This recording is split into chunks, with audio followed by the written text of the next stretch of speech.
Welcome back to the Washington Reporter podcast. I'm your host, Jacob Wohl. Ernie Veritimos is here as well. Ernie, we're back in the saddle. How's it going? Doing well, comrade. Just getting ready for the right lingo.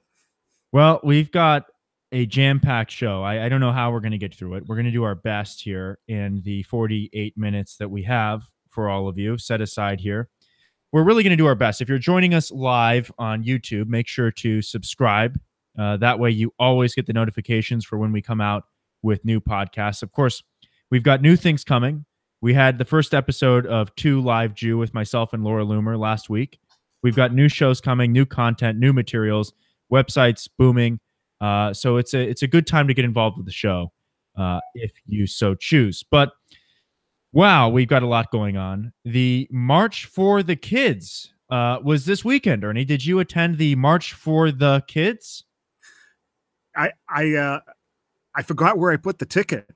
Well, you see, this was a march for impoverished and underprivileged foster youth in Appalachia. You see, they're really, really doing poorly, and they don't have enough food, and the schools suck. Oh, no, wait. No, it wasn't. This was for illegal alien kids. I forgot. That's right. Of course. It was for illegal alien youths, illegal alien youths. They had their big march, and it was a complete failure. I think what makes the most sense is let's go to their world. Let's go to the layer of fake news. Let's go to NBC. We've got a clip from NBC, and I want you to listen to NBC News. Remember, folks, if you're not tuned in to reality, if you're just, you're just an average passive audience type person, and you watch the nightly news, this is what you got about the March for the Kids this weekend. Let's listen to the clip. We'll stop here and there if there's egregious fake news. Tonight, a demand for action. Hundreds of thousands marching in more than 700 planned protests from coast to coast, many battling brutally hot temperatures, but all unified under one message: families belong together. No hate, no fear. From New York to Chicago to San Francisco, activists calling for the Trump administration to swiftly reunite roughly 2,000. Now, that was truthful. He says activists. That's what they are. These are paid activists. Mm-hmm. Let's make no mistake. These are not everyday citizens. This report gets more truthful. You'll be pleasantly surprised. Maybe this reporter is secretly a subversive against the fake news agenda. Yeah, but did they get the buses in the shot? No buses. No, it wasn't totally honest. He couldn't stop the editors from doing their magic. Separated from their families, most after illegally crossing the border. And he said illegally crossing the border. He said illegal. Wow. There's holy Germany, Batman. I thought they were immigrant children that filed their paperwork, came here, and then were kidnapped because Trump hates immigrants. I guess not. This is weird. This is weird. Keep marching. There's parents right now who can't sing lullabies to their kids. Playwright Lin-Manuel Miranda headlining the rally just outside of the White House. We will not stand for a country separating children from their families. And if you are silent on that issue, or if you are somehow for that issue, you're not getting reelected. President Trump wasn't home, but tweeting today when people... That's the best part. They always pick the days when he's not at the White House to go speak outside the White House. Was he golfing? I don't know. Come into our country illegally, we must immediately escort them back out without going through years of legal maneuvering. He also encouraged law enforcement carrying out his immigration policy, writing, "You are doing offense." No, not his immigration policy. Trump has not passed a single bill on immigration. These are previously existing bills. Okay, well. Fantastic job of keeping us safe by eradicating the worst criminal elements. Do you think those children will be reunited with their parents in a timely manner? Absolutely not. I have no trust. This week, a federal judge in California ordered the separated children back within 30 days. Customs officials say about 500 have been reunited. 40 miles from a detention center on the Texas border, Adriana Chavaria says it's personal. I worry about the world that my kids are growing up in. How exactly I'm so sad. Oh, those remaining children will be reunited, but she's walking around with her $500 stroller and she's just worried about the kids. Oh God, it's horrible. Sorry. Maddow tears, please. Cue the Rachel Maddow tears. They only make sure that the call for answers will be heard. Activists say the plan now is to carry some of this momentum forward. One of the biggest aspects of today was getting people registered to vote. So they were Never miss an opportunity to register people to vote. Another small iota of truth in this fake news report. Because it's the only way they can get them to the registration. The main point is riling up dumbass leftists, getting them to register to vote, and maybe even getting a mail-in ballot on the spot. As we get closer, these marches will have mail-in ballot sections as well, so that folks can literally, illegal alien, come on over. Here's your iPad, register to vote. Here's your ballot. Check Democrat, send it in. I mean, that's what this is really about. And they're honest about it. There's 5 seconds left. remember moments like this when it really counts, like at the ballot box in November. Yes, when it really counts. Even the news organization was pushing the voting. When it really counts in the ballot box in November. I mean, they are, and this is what this is about, folks.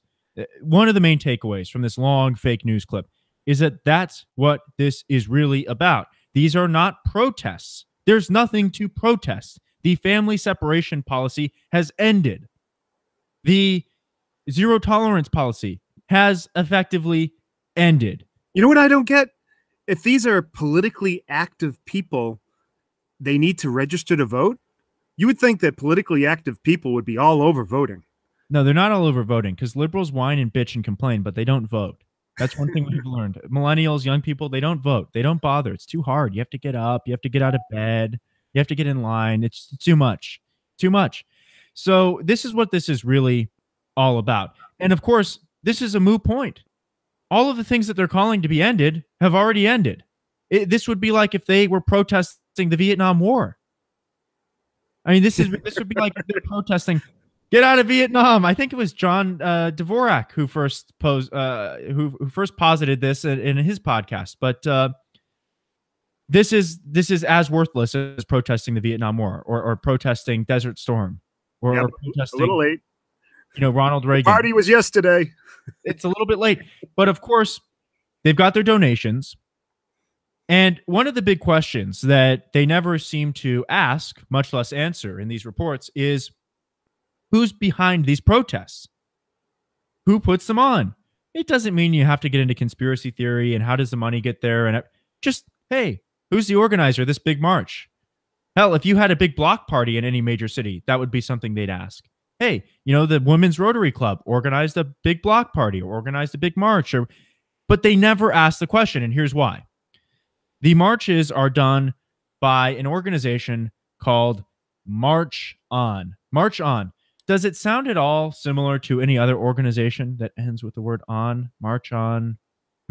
Party on? No. Move On.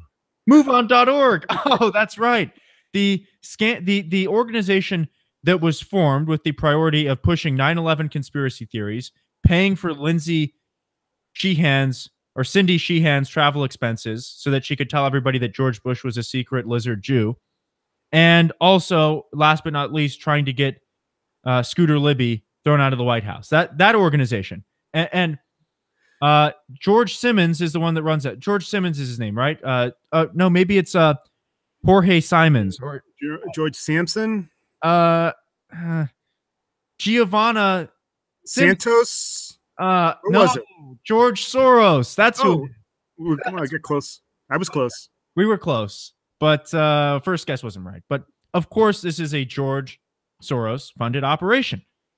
The Nazi collaborator. The Nazi collaborator. We played the clip. Joe Rogan doesn't believe it. He thinks, George Soros is a perfectly malevolent, perfectly nice guy who He hasn't watched the clip yet? No, he just hasn't seen it. He's just the one guy on earth, even though his notifications, by the way, if you look up on Twitter. What, is Ben Shapiro keeping it away from him? I think so. I think Ben Shapiro and Joe Rogan are both unable to find this clip, which is all over YouTube. And literally every single Twitter mention to Joe Rogan right now is that video of George Soros. I tweeted it to him, so it's in his verified notifications too. But he's just never seen George Soros admitting that he was proud of his Nazi involvement, proud of rounding up Jews. And in fact, that's not the only clip. That's the most common one. Alex Jones the other day played like 3 or 4. He said it multiple times in different interviews. So George Soros is behind these marches. He funds MoveOn.org. You don't need to speculate about that. He tells us. The Wall Street Journal in October reported that George Soros transferred $18 billion to the Open Society Foundation. This is his final push. Because 170 million wasn't enough. No, as if 170 million wasn't enough. He transferred 18 billion there. They are doing major spending. Everybody knows this is true now. And so that's who puts on these marches. Now, I think what was, I can't say surprising, but interesting at least, was a clip of Mitt Romney that I'm going to play in a moment. And, you know, I talk about people's appearance a lot on my Twitter because you can tell a lot from somebody's appearance. So Mitt Romney's sitting there. He's on MSNBC, first of all. Why he's on there, don't ask me. And his creepy sons are there. You know, he's got a bunch of kids and they've got these weird names. Okay, whatever. And they're all doing this synchronized, tortured, forced smile all the time and forced laugh. You know, he says, I'm headed to Washington. I sure hope they don't keep this up. And he's doing this weird, contrived, fake laugh. You can tell a lot about a person when they do something like that. So here's the clip. I'll let Mitt Romney's own words speak for themselves. Democrat governor, people tend to get along. But in Washington, it's become extraordinarily divisive, and particularly what's covered in the... Is that what happened? It just became divisive? The weather just changed. It just became divisive. In the news. Obviously, someone lights their hair on fire. That's what makes the news. But there are, of course... Well, this past week, it was children being separated from the border. Well, that's, of course, that's something that's not just relating to civility. That's just humanity, basically. But it's what sparked many of these altercations. Sarah Sanders being kicked out of a restaurant, Stephen Miller being confronted, etc. Yeah, and I think we've, over our history, when people have felt that there's been a departure from what they consider to be moral conduct, they're going to stand up and make their position so you think that's very clear. Okay? Well, I think it's fine to express your viewpoint, and I'm not going to tell people what to do and what not do. But I'm not going to tell people to not chase Sarah Sanders out of a restaurant and stalk her. I mean, this is just their moral take. You know, it's as good as anything else. I would far prefer people going to public places, if you will, parks across from the White House. I'd far prefer they go right across the street from the White House. That would be better. These lunatics. I'd prefer that, but, you know, you take what you can get. Final question, because I know we have to wrap it up, but you said recently that you voted for your wife, Ann Romney. Highly qualified, capable person. For president in 2016. Will you vote for President Trump in 2020? You said you think he's going to get reelected. It's too early to say who I will support. Yeah, I did say I think he'll get reelected. That's not an endorsement. I mean, I also think that Gavin Newsom will get elected in California. That's not something I want to see. Oh, yeah. President Trump, Gavin Newsom, same thing, basically. Same. There's something that's probably going to happen. Do you want somebody to run against him, against President Trump? It's not a question of want. There will be people who decide, I presume, to get in a Republican primary. Could it be Mitt? Well, maybe. Support among Republicans. What is it now? 90% approval suggests he will be able to become the nominee relatively easily. And I think the Democrats are going to go further left. They're likely to nominate someone further from the mainstream. So that's the main take. I mean, Romney absolutely loves these protests. He hates Trump with a true passion. I mean, hates President Trump with a true passion. Of course, Romney, we might not forget, the same schmuck who, when Hurricane Sandy hit, Barack Hussein Obama was out there in full force with the windbreaker on, getting his photo shots in, winning states, changing people's minds, looking like the hard worker. You know what Mitt Romney did during Hurricane Sandy? Does anyone remember what Mitt Romney did? Mitt Romney suspended his campaign for 2 weeks in crunch time when he should have been campaigning overtime. He suspended his campaign and went on a little Mormon retreat with his kids in Utah. Isn't that fantastic? I mean, this guy, it was strategic. A true competitor, right? A true, wonderful human being. But this is the kind of people that, you know, the Ben Shapiros of the world love. Mitt Romney, just so great, just a paragon of virtue and excellence and intelligence and intellectualism. We love Mitt Romney. Good hair, too. Yeah, good hair, too. Yeah, fantastic hair. So, it's, you know, it's a big joke, but it will continue. I think, you know, these marches struggled to gain steam. We do know that. I mean, it was all older, childless white folks at these marches, which is interesting. They love the children so much. These people hate that it? Yeah. the kind of people that live in, you know, gated senior communities where there's no kids allowed and they have a dog or a bird. I mean, you could just tell. You could look at these folks. Not trying to profile here, but just look at the video and you'll see. But anyway, they were probably unmarriable, unweddable anyways. Oh yeah, I mean it was rough. Let's just put it that way.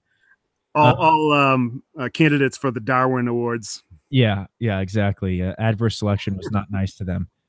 So we do need to talk about this Mexican election that took place last night and what took place down there in Mexico. It's a disaster for you and for the United States. We need to get into that. Mainstream media is not going to talk about it. You're only going to hear this kind of analysis here. But first, we have an update on Russiagate. That's right, Spygate, Russiagate, whatever you want to call it. Just when you thought that this investigation, that this witch hunt couldn't get any dirtier, that's exactly what it did. There's an explosive new report by John Solomon. You guys have probably seen him on Hannity, writes for The Hill. And it sheds new light on Mark Warner. Mark Warner is, of course, the guy who just recently went out to a fundraiser in Martha's Vineyard. You know, Ernie's Hangout over in Martha's Vineyard. Yeah, cool place. And, cool place, beautiful place. And in Martha's Vineyard, Mark Warner was there with his guys, and he said, "You just wait. There's stuff that only me and Bob Mueller know. We've been talking. We're buddies. And, oh, you just wait. Me and Bob Mueller, we've been talking. And, ooh, buckle your seatbelt." That's what he said. Buckle your seatbelt. It's going to get wild. We're going to get him out of there. Now, there was two ways of taking this remark by Mark Warner. The approach that I generally accepted, and I think most people probably took, at least most Republicans, most logical people, was, you know, he's just trying to raise money. He's trying to gin up excitement among these stupid liberals, and he's saying that kind of stuff. It's how many times have we heard, "We got Trump now"? It's like, you know, every other day. Every other day, it's something. So that's what we thought. On the other hand, what the mainstream media reported was Mark Warner talked to Bob Mueller, and it's happening, and Trump's out of there. Yay! I mean, there was celebratory screams that I could hear all the way here in California, straight from Washington, D.C. and New York. And that was the attitude of the media. Now, of course, you know, we took that tack. We thought it was interesting, what have you. Although a new report came out. And this new report said that Jim Comey and Mark Warner personally worked together to quash a plea deal with Julian Assange, in which Julian Assange was planning to turn over material, this was in early 2017, that would have proven that his source was not the Russians. He was going to give up his source. Many believe that source was actually the FBI, good but yet rogue elements inside the FBI that turned over this evidence, not the Russians. And Julian Assange was ready to do this. Comey and Warner personally teamed up to quash the deal. You can read all the details in John Solomon's report. It's a long chronicle, and the details really get boring. It's a lot of he said, she said. Bottom line is they worked hard on it, and they were successful. As soon as that report came out, it gave a lot more credence to the fact that Mark Warner is a guy that would work with people that he has no business working with, i.e. Jim Comey. You know, Mark Warner's job is not to quash plea deals between the Department of Justice and Julian Assange. His job is to make law. So he had no business working with Comey on any of this. But it gave credence to the idea that, hey, wait a second. If he worked with Comey, don't you think that maybe he might work with Mueller too? I mean, Mueller's a dirty cop. We know this. Warner's a dirty senator. In fact, Warner was caught trying to get info from Russians. It turned out it was a prank call. So Warner's already been caught doing this kind of stuff. Would he do something like this? Well, it's interesting. As soon as that chatter started up about, hey, maybe Warner wasn't joking. Maybe he does have some dirty play going on with Robert Mueller. As soon as that came out, guess what happened? Well, as soon as that came out, Warner and started to gin up and get, you know, some steam. Warner released a statement saying that his remarks about a wild couple of months ahead and buckle your seatbelt were nothing more than a bad joke. That's all. He was just joking back in Martha's Vineyard, which is what we said, frankly. So could be the case. But it's interesting to me. I didn't know that liberals joke. No, they don't joke. They have no sense of humor. This is a fact. So he goes from being on NBC and CBS and CNN saying, yep, that's what I told him. And yeah, I know stuff. I don't want to go into detail, palace intrigue, but I know stuff. And now he says, oh, it was a bad joke. All those segments I did about what I said at Martha's Vineyard, just a bad joke, just a joke. So this maybe lends credence to the idea that maybe these two are working together. I wouldn't put it past Mueller. What do you think? Duh. Yeah. So I'm sorry. I was just for a loss of words there. It's just unbelievable. Yeah, lost for words, man. Well, these people continue, and they continue to try to subvert the presidency. That's all this is. It's all diversionary tactics. That's what it is. If you want to understand the Russia investigation, you need to stop thinking about it as a law enforcement / counterintelligence investigation, because that's not what it is. It is an opposition research political operation that's funded with your money, $22 million of it at this point, more on the way, another 5 or 6 million or so. Oh, it's also designed to kind of pin Trump in a corner, just make it difficult for him to maneuver. Do whatever he has to do. So, for instance, he can't just come out and declassify everything because he's worried about obstruction, right? If he just declassified everything, this would all go away. But then, then he has the obstruction thing to worry about. Right. So they know this, and so they're using that as a sort of a political weight, to limit what Trump can do. And that's all it is. It's really just a way to keep on suppressing his presidency.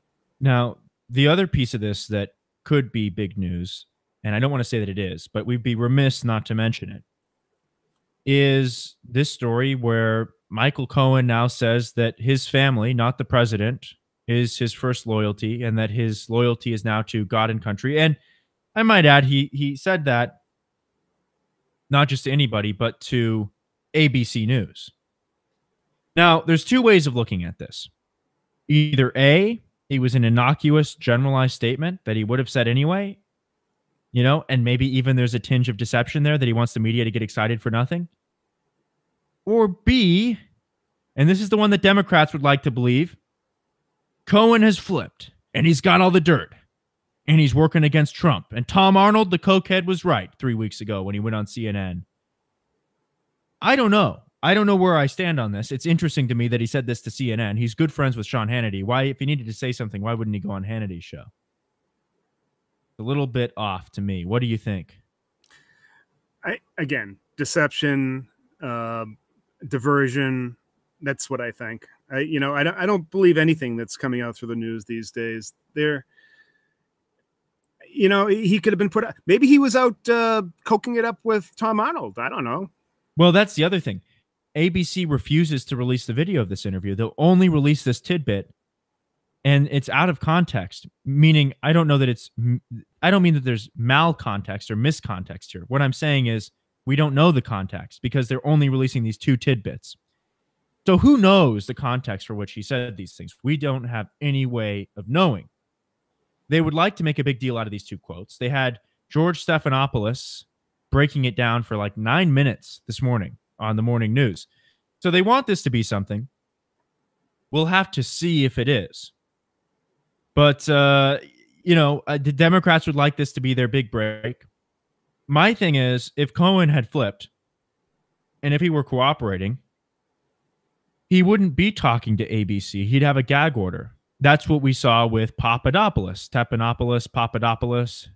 Britopoulos, whatever. You remember with Papadopoulos, he started cooperating, and he didn't talk to the media because he wasn't allowed to under the terms of his cooperation. His wife did, because she's allowed to. They can't bind her spousal privilege and X, Y, and Z reasons why. They can't. But she talked. So if Cohen were indeed cooperating, I find it to be very, very unlikely that he would have done this interview and talked in the way that he was talking. No, I don't think so. I think that, it has to follow the same modus operandi of every other person that Mueller is investigating or questioning or whatever. And it's all about shutting them up, right? So they want to shut them up or block any ties that they have to Hillary and company and their organization. They're not, I mean, they already know that there is no connection with Trump. And so that's not really the purpose. That might be the outward optics. It's all about keeping people's mouths shut so that they don't go down that path of the Hillary investigation. Right. They are trying to prevent that. This is now, a cleanup op, basically. They're running cleanup, running interference for the Hillary operatives, of which they are all tied in. And if you want to understand this, we've got exhaustive research and writing on this on thewashingtonreporter.com. So you can always get this info. It's all out there. A lot of other great sources as well. But I do want to move away from this and discuss this election across the border, 100 miles away from here. Well, Mexico City a little bit further, but Mexico's 100 miles away. Down in Mexico, we've got a new election. Mexico's got a new president. And wow. President-elect, and he's actually not president quite yet. Not quite yet, but he is. We can call it, though. He is a handful. Let me tell you, this guy. So this guy is described as a leftist, and that's the nicest words you can use. He's really a communist. He's a traditional sort of Sandinista-style Latin American communist. But he's also a Mexican nationalist, which is interesting. And wow, oh wow, where do we begin with this guy? I guess the best place to start would be to mention that he has promised amnesty for the drug cartels. He says we're going to totally decriminalize. You're going to be able to do whatever you want. Money laundering, it's all good. Well, he's going to try new tactics. That's part of his new openness policy. Well, he did use the word amnesty, or at least it translates to that for right, them. Right. So that to me means, safe harbor, essentially, which, by the way, would make his regime illegitimate. There are 4 conditions under which a regime can lose their legitimacy. Genocide and torture. They can engage in ethnic cleansing. They can mess around with WMDs. Or, and this is the one that counts here, they can give safe harbor to terrorists or international criminals. Knowingly giving safe harbor to the cartels would delegitimize his regime. But that's just where we start. On the other hand, he's a communist. He's a Mexican nationalist. He says he's never going to pay for the wall, never going to cooperate with Trump on anything, much less a wall. And he says that he's totally going to let the drug cartels walk free, as we said. But today, President Trump is a skilled diplomat, as we've seen over and over and over again, whether it be dealing with Putin, China, North Korea, Australia, you name it, all across the board. Really good at that. And President Trump, in that spirit, released a nice message last night on Twitter, congratulated this guy for winning, wants to start off on a good foot. So what does this schmuck say this morning? Well, he released a statement this morning and said it is the human right of the Mexican people to move to the United States. He almost sounded like this was a pronouncement of God. It sounded like many of the Zionist things that I echo, but it just had to do with Mexican folks crossing the border into the U.S. Inalienable rights endowed upon by our Creator. Oh, it was very sanctimonious. It was really weird, but that is what he said. He's going to accept nothing less than total open borders. We must capitulate then. We must capitulate. It's racist if we don't. Just remember it's racist, and remember the children. The children, folks. Of course, Mexico, and many folks remember, I have to remind you, Mexico is where more Americans are murdered than all other countries combined. People forget this. More Americans are murdered in Mexico. Well, think about this, though. By pronouncing this, he is essentially telling people to walk to their death. There will be all these people that it will now start heading towards the border, over the tundra and the desert, and many people will die on their way to the border. And of course, this is just the beginning, because this guy is going to implement communist policies day one. That's what he said. He's a communist. He is a communist. They can translate it wrong to leftist. It's a communist. And what are we going to see? Well, if Mexico moves to communism, which it just might, because the drug cartels will bend the necessary other involved parties in Mexican government to their will if this guy says so. So Mexico becomes a communist country. What's going to happen? You're going to have a Venezuela on our hands in very short order. Mexico's already got a beleaguered economy. They're in a trade war with us. They're about to have a tougher border, so there's not going to be limitless money coming back from folks who come over here illegally. So, of course, this does not bode well for the Mexican economy. And when Mexico has a collapse the likes of Venezuela, what do you think is going to happen here? And remember, Venezuela, they have to come all the way up through, Central America and cross the Panama Canal and then come up through Mexico. Mexico's right on the other side of the border, folks. If they have an economic collapse like we've seen in Venezuela, you're going to be talking about millions of people crashing the border. You're going to see what you're seeing in Europe here in the United States. So this guy, basically spits in Trump's face after getting this very nice diplomatic message this weekend. And he says he'll accept nothing less than open borders and nothing less than amnesty for the drug cartels. And so what I really worry about is this influx of people. And what my question is what do we do about this guy? I mean, to me, this guy seems like a better candidate than anyone else for a Manuel Noriega special. Go down there, take him out, arrest him, and toss him in a federal supermax. I mean, because I would imagine that once Trump has a meeting with him and gets the straight skinny on it and what his intentions are, I don't think that's going to bode well with Trump. He's going to have to do something. He can't just say, well, okay, we'll work with them. Yeah. No, it's not going to go that way. And this guy won't accept that, clearly. And in fact, by Trump tweeting a congratulatory message, he took a lot of wind out of this guy's sails. Remember that. This little guy wants a confrontation with the United States. He wants to get on his high horse. All nationalists do. And have this confrontation and call Trump a gringo. He can't wait, just like Vicente Fox constantly does. And I'm sure Peña Nieto will start doing that soon as well. That's what he's wishing for. So when Trump came in and met him with honey instead of vinegar, that really threw him off balance. So that's why today he had to say something so ridiculous as every Mexican has a human right to move to the U.S. That's why. So he's trying to invoke some kind of reaction, I guess. Yeah, from Trump. Some kind of retort. What happens if he gets nothing? One of the big things for me too. That's a good question. Well, we know what he's going to get. He's going to get big tariffs. I think we should have a 273% tariff on Mexican tequila to pay for the wall. Canada taxes our dairy. We'll tax their tequila. Why not? That would be a lot of angry Americans. Well, you know what? There's nothing we can do. Yep. We'll have to bite a bullet to have a wall.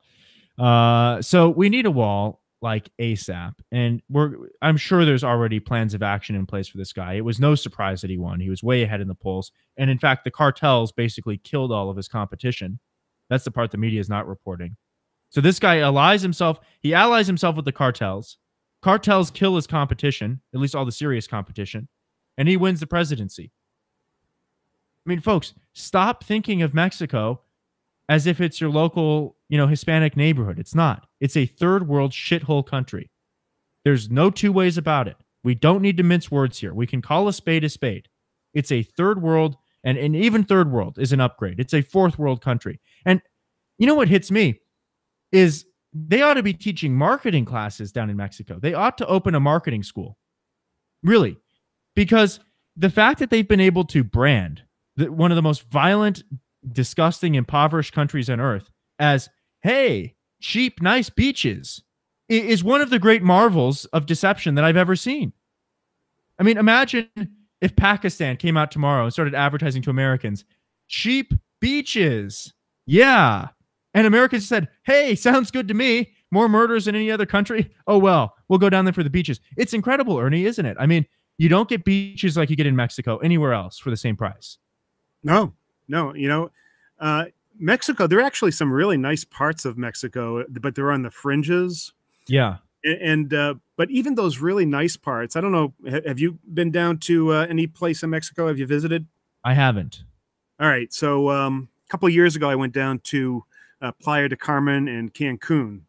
Right. And Cancun is a shithole, by the way. There's just no two ways about it. It's just a shithole city. It sucks. Didn't want to be in there. But I had to go into Cancun to get to this beautiful little island called Isla Mujeres. And it's this tiny little resort island. It's beautiful. You get there, and then what do you see? The very first thing you get off the ferry, right there on the dock, are not federales, but army guys with big AK-47s and everything. And it was really kind of ominous, and it was just so out of place. You know, you're going there to have this very relaxing. I mean, you literally can go next to these people to one of the on beach bars and drink margaritas right there on the beach while these guys are sitting there waiting at the docks. Yeah. But it is such a dichotomy. And but there are some beautiful places. I mean, Playa de Carmen is absolutely fantastic. But you go to a little bit outside of those resort areas, and it's well, and again, you're not going to beat it for the price. You're just not. But it's incredible to me that they've been so able to hide those images of the guys with the guns and the chopped off heads and the bodies. They've been so able to hide that. It's remarkable. It really is. And people keep coming and giving them money, and hey, more power to them, I guess. Listen, I don't have a problem with it. It's a voluntary buy and sell.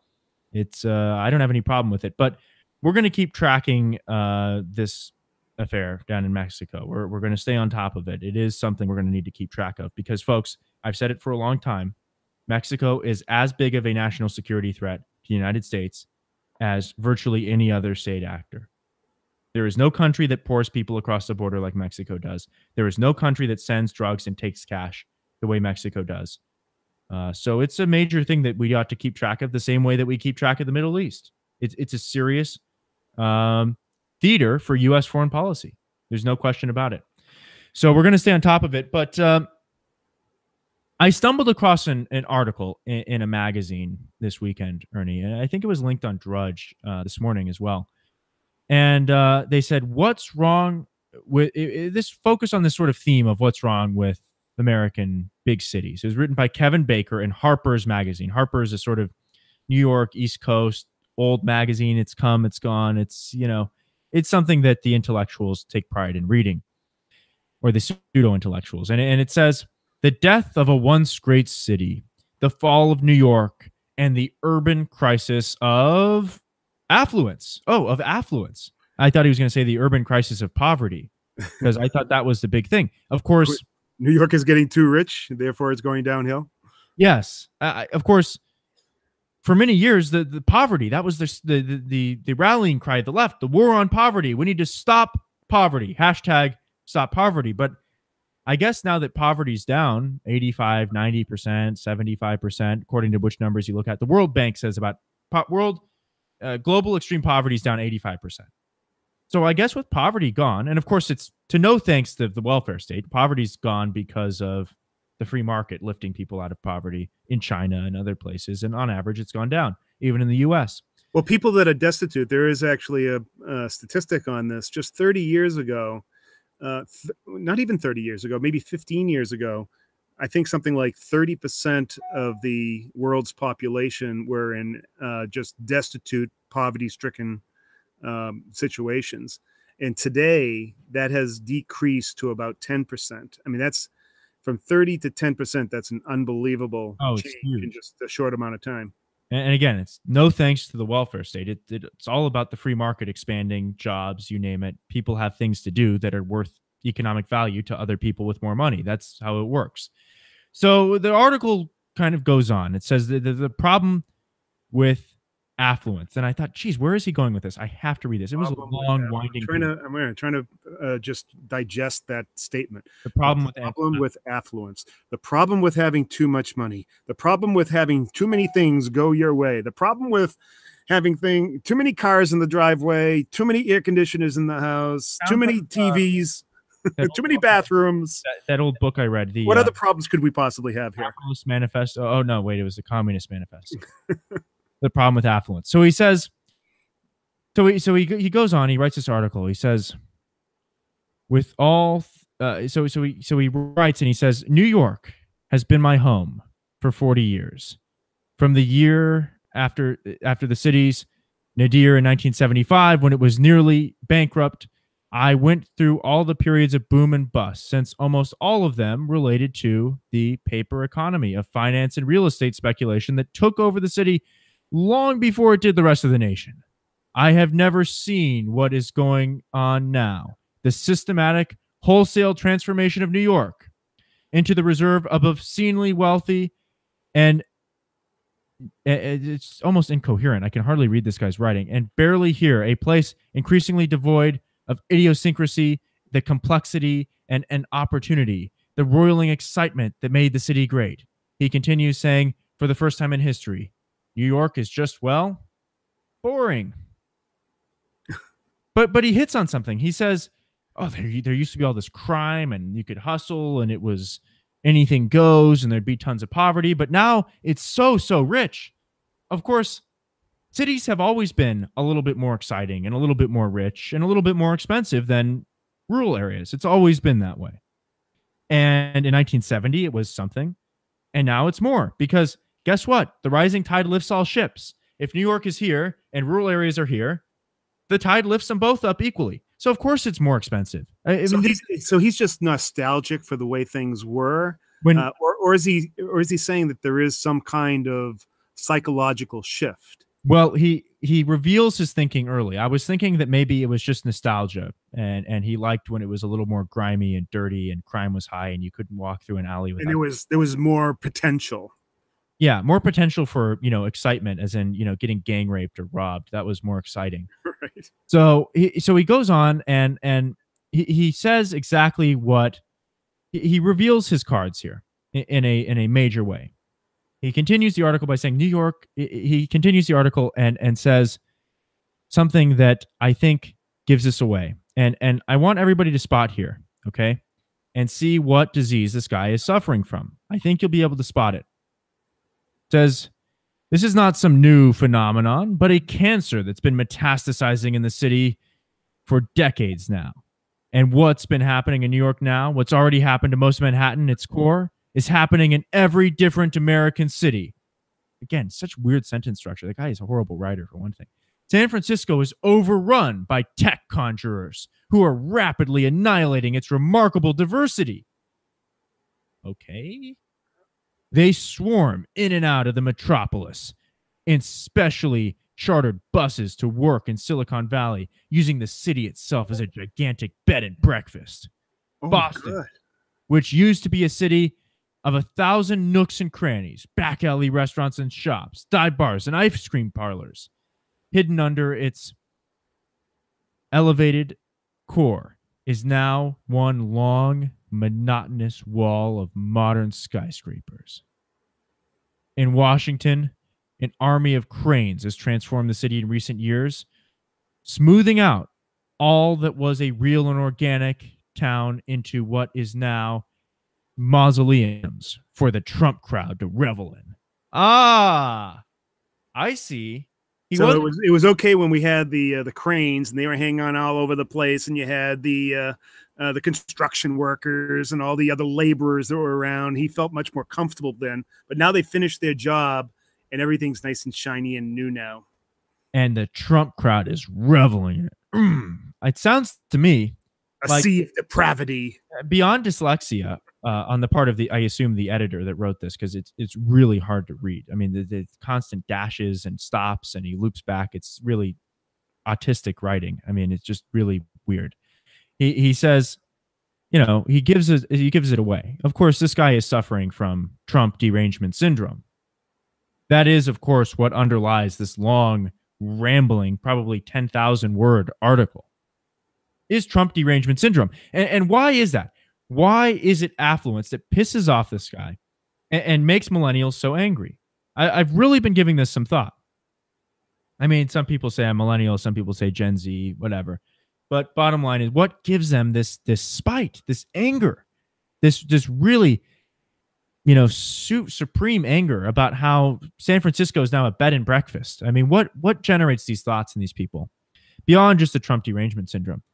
And why do they hate prosperity so much? They hate it. They hate gentrification. It's one of the most common things you read about in Vox and. Well, what do you think? Places. Why do they hate prosperity so much? I think it's because they've only really grown up in bleak and miserable economic times. I mean, this guy says back to 1975. So you're saying jealousy? But yeah, I think so. I mean, if you're my age or you're 22 or you're 25 or what have you, there's a really good chance that you don't even remember the last time the economy was any good beyond Trump. And you hate Trump, so you can't accept that.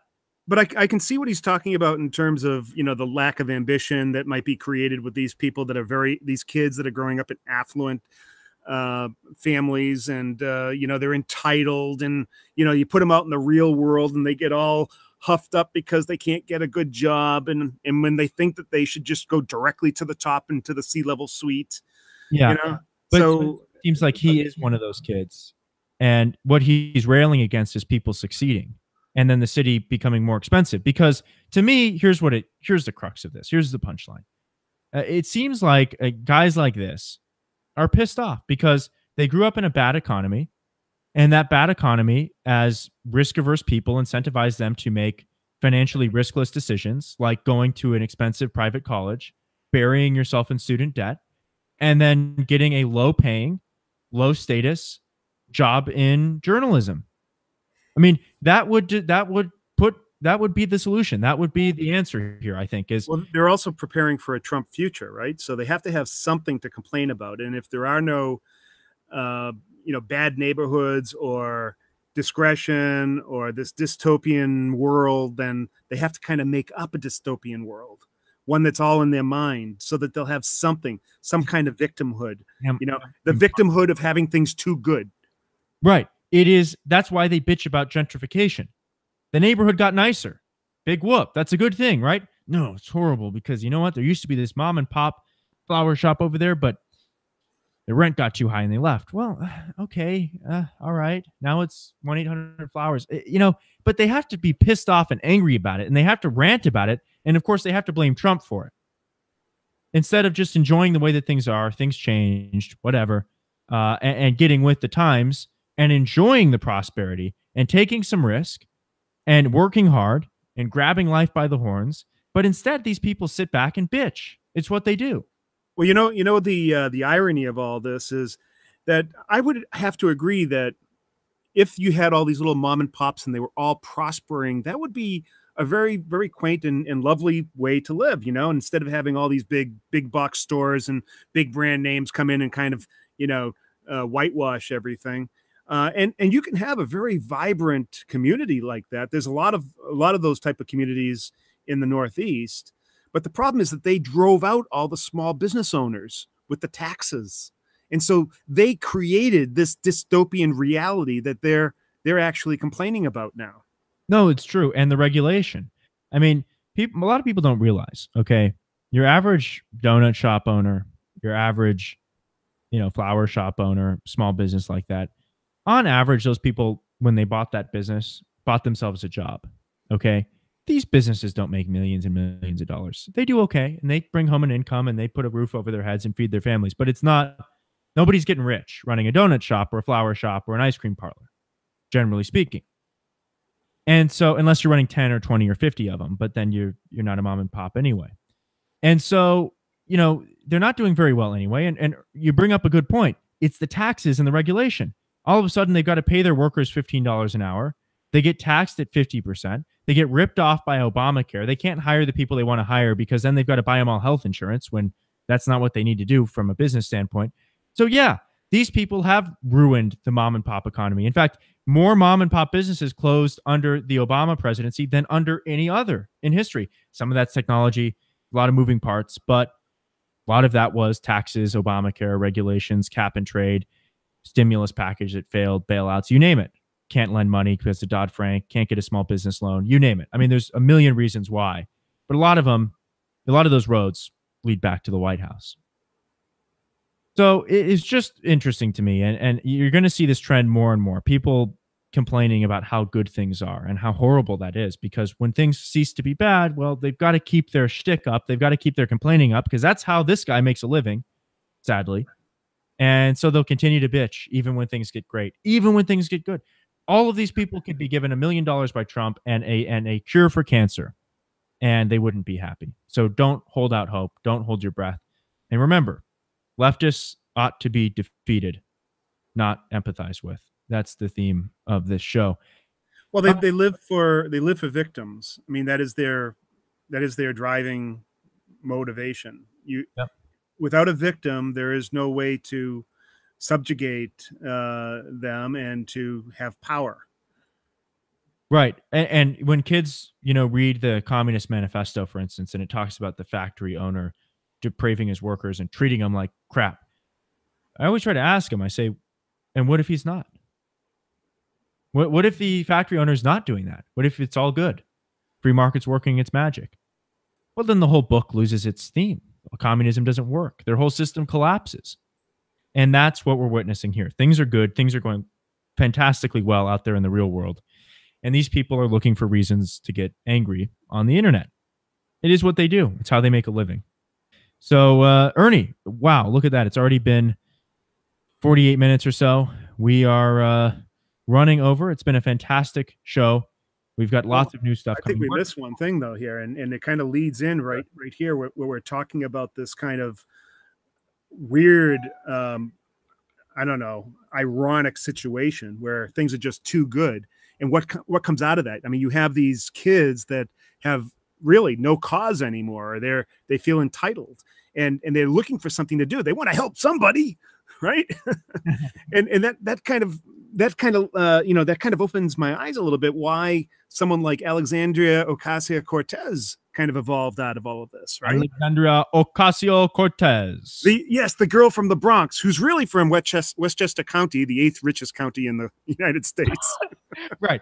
She comes from a multimillionaire background, just like Uncle Bernie. I'm just wondering, when is she going to buy an Audi R8 like Ernie? I mean, that is a really sick car. I think that's a fantastic car. She'd look good in a V10 sports car. But she is really, oppressed, and she's with the little person, and she's against the evil Republicans, and wants to have what is her Actually, her platform is exactly the Marxist. Right. Government jobs for all. March to the government's drumbeat. Join the government. Basic income. War one. Universal basic income. Free money. Welfare state for all. It's absolutely dystopian communist hell. It is so right. But she comes from an ultra rich family. Of course, she's an opportunist, just like Bernie. It's whatever pays the bills. She's just racking up cash, folks. This is how the game works. If you don't understand that politics is a business, then you need to do a little more reading. Bernie is a multimillionaire. He's got a bunch of lake houses. He drives a $250,000 sports car. His wife is worth at least $10 million because that's how much she stole from a university. FBI is investigating that now. And this is a big joke. This is a big joke for these people. And you are as a socialist and as a liberal, you are just the stupid lemming that allows these people to make their business run. That's all. That's all. And I wish I could sugarcoat it. I wish I could make liberals feel better about themselves. But they ought to be ashamed. Or they ought to do some more reading, or they ought to just opt out of being political if they're going to be so ignorant, frankly. But we're going to keep following it. We're going to keep reporting on how great things are and how angry liberals are about that, because it is truly remarkable. We've got new North Korea stuff we're going to talk about on Thursday. I mean, remarkable developments on the North Korea front and remarkable mishaps by the media on that. Ernie, where should people go to follow you and to follow the podcast and stay posted with everything? Trader of Futures, everything. You go to Twitter, I'm on Trader of Futures. You go to YouTube, Trader of Futures, and traderoffutures.com. Fantastic. And you can follow the podcast, of course, at thewashingtonreporter.com. Bring us one new listener today. And if you could, write an iTunes review, because it helps us break through the censorship, helps us move up the rankings and get new listeners. If you're new to the show, that's huge. Just go write a review, leave 5 stars, takes 2 minutes.